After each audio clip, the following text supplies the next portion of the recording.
Hello everyone, welcome back to another episode of True Crime Thursday. If you're new here, my name is Ayman. Join the club, hit that subscribe, hit that like, hit the bell notifications so you can just watch my videos religiously because that is what YouTube wants, my friends. Now, people do horrible things like murder, kidnapping, sexual assault, etc. And normal people like us just have this innate curiosity to figure out how they did it and why they did it. People like us can't comprehend how someone can even bring themselves to commit such a horrific act.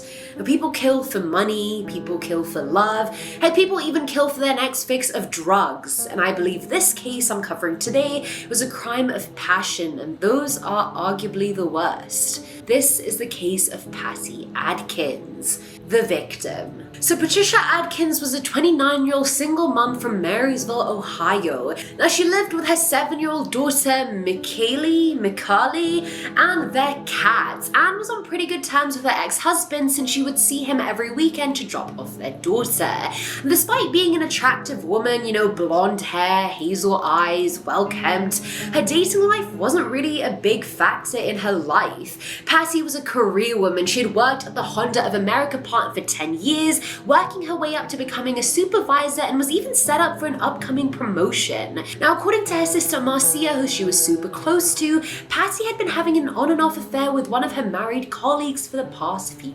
years. Now, this man has never been named by police or anything, so I'm just going to refer to him as John Doe for the purposes of this case. Now, Patti was head over heels in love with John and only stayed with him because he promised he was divorcing his wife and leaving his family just to be with her. Already, we know these kind of promises just never end well. A man will rarely ever leave his wife and kids for his mistress. Yes, I mean it happens, but very rarely. The man just has too much to lose. Now, he told Patti the only reason he was still with his wife was because he was in business with his brother-in-law and wanted to buy the man out before the divorce was finalized. Now that you have the backstory, here is the case. Now, every year the Honda plant would shut down for the week for 4th of July celebrations, and Patti and John had planned a romantic getaway trip to Canada for that week. Everything was taken care of. Mikali was at her sister's house, the cats were at the vet, Patti was just holiday ready. She was gushing about the trip to Marcia, who was already not a fan of her sister's boyfriend, but the next thing she shared with her raised numerous red flags. Now, Patti told her that they had to drop a fellow coworker off somewhere before their trip, but that she had to hide under the bed of the truck and that she could only come out after they had dropped off the coworker. Marcia was like, what the fuck do you mean? That's insanely shady. Why would he ask you to do that? But Patti was just blind with love and claimed that John would never hurt her. So on the 29th of June 2001, Patti clocked out of work at midnight, went home, didn't even pack any clothes since John told her they'd buy new clothes in Canada, and waited for him to pick her up. When he got there, she hid under the bed of his truck, and that was the last time anyone knew Patti's whereabouts.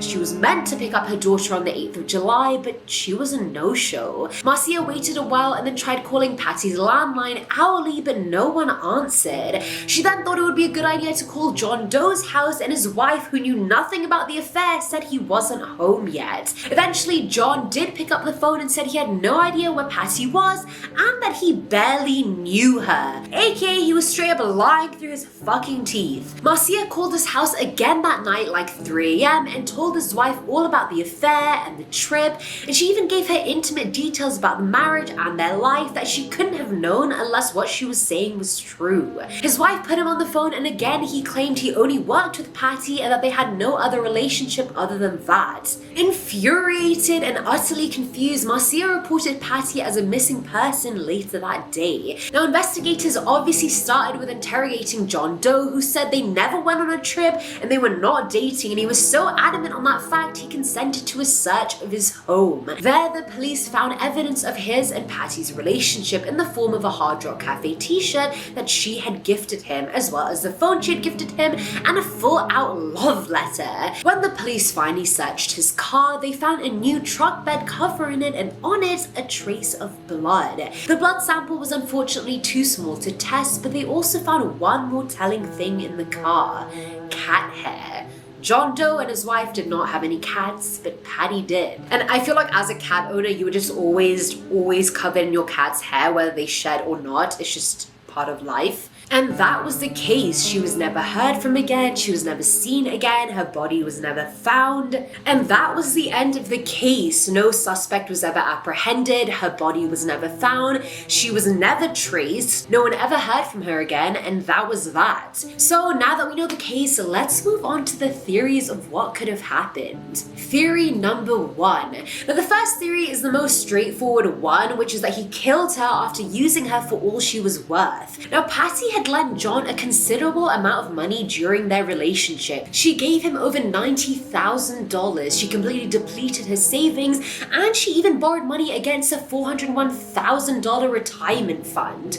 Now the borrowed money was given to John so he could buy out the share of the company and divorce his wife, or at least that's what he told Patti it was for. She even took a second mortgage out on her house in order to give him that money.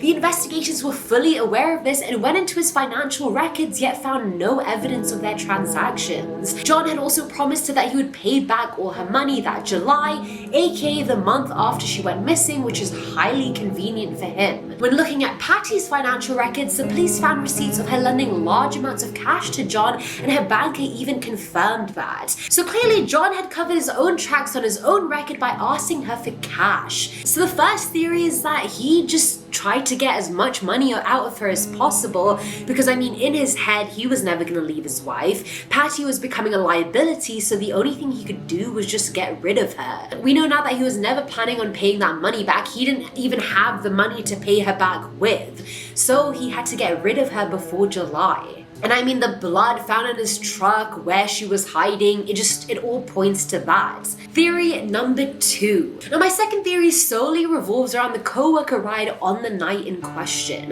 Now the fact that John had told her to get into the car under the cover meant that he did not want his coworker to know that she was there. According to him, he drove his coworker to Burger King, where they waited in line for 45 minutes, got the food, and then he dropped him home. His wife also corroborated the fact that he had gotten home at around 2:30 a.m. The police spoke to the Burger King manager, and he claimed that the 29th was a very quiet night for them.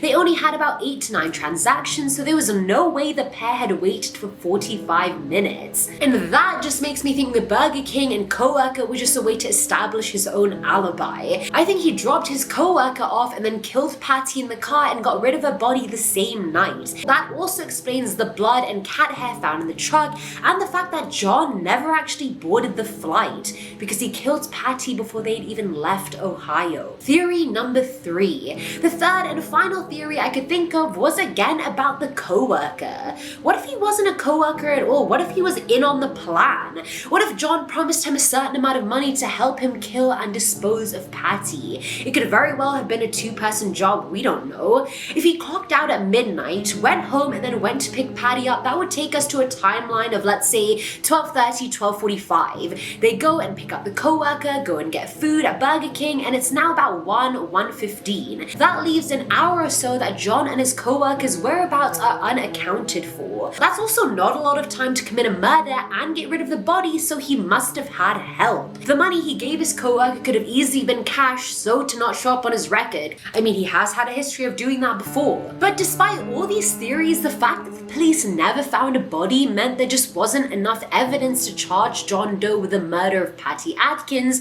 when he clearly did it. He also failed a polygraph test later on, so I mean, there's also that. And I know people fail it when they're telling the truth as well because of their nerves and whatnot, but I mean, this guy is clearly guilty. Till this day, a suspect has never been apprehended for her disappearance or her murder. Her cards were never used after that day, so it's not like she up and moved to Canada and just started a new life there without her daughter. I mean, to me, this case is pretty clear cut. Obviously, I can't say it with 100% certainty, but I feel like I can say it with like 98% certainty that it was the boyfriend who killed her. I mean, whether it was to get money from her and then not pay her back, maybe Patti was threatening to tell his wife about the affair and he just couldn't risk it. I don't know, there are many reasons people kill their partners, and sometimes it's for a lot less reason than that. People have killed their partners simply because they didn't want to be with them anymore, and apparently a breakup or a divorce were just far too easy for them. Let me know what you guys thought of the case in the comments below. Have you heard about this case before? What do you think happened? Do you think the boyfriend did it? Do you think she went missing on her own accord? Let me know in the comments below. Thank you again for watching. It means a lot. Subscribe if you haven't already, and I will catch you in the next one. Bye!